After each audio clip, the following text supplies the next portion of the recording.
Intro, warm tone. Hi everyone! Today I want to talk about two things that many English learners find tricky: articles and auxiliary verbs. Part 1. Articles. Articles like a, an, and the are often called difficult, but honestly, they're not that hard for young learners. If children start early, articles feel natural, just like any other word. They quickly get used to saying a book or the house without even thinking. Part 2. Auxiliary verbs. Auxiliary verbs, like do, does, is, have, can seem a little harder because they change in questions and negatives. For example, do you like apples? Or she doesn't play piano. But with practice, kids can pick them up easily too. I remember learning them as a child with simple question games. Closing. So don't be afraid of articles or auxiliary verbs. With the right age and the right practice, they become automatic and even fun to use. Many learners find auxiliary verbs confusing, but the truth is, they're much simpler than they seem. Growing up, I remember sitting at my grandmother's kitchen table, watching her scribble shapes on scrap paper. She had a secret for teaching these tricky words, a secret that made everything click for me by the time I was 7. Her method was the triangle. Not just any triangle, though. She'd draw one upside down, so the point faced down to the paper. Whenever you see this shape, she'd say, think auxiliary verb. That simple symbol turned the mysterious parts of English grammar into something I could see and remember.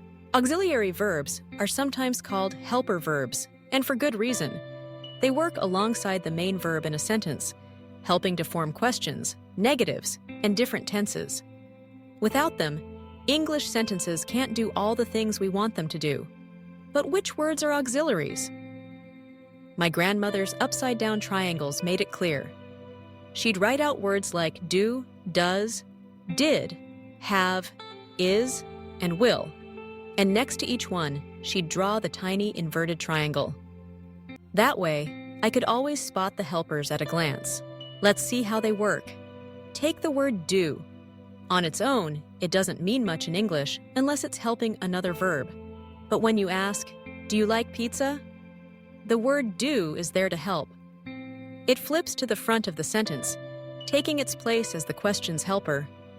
The same goes for does and did. Does he play soccer? Did she call you? Every time you form a question or a negative, these words take the lead. It's not just about questions, though. Auxiliary verbs help with different tenses, too.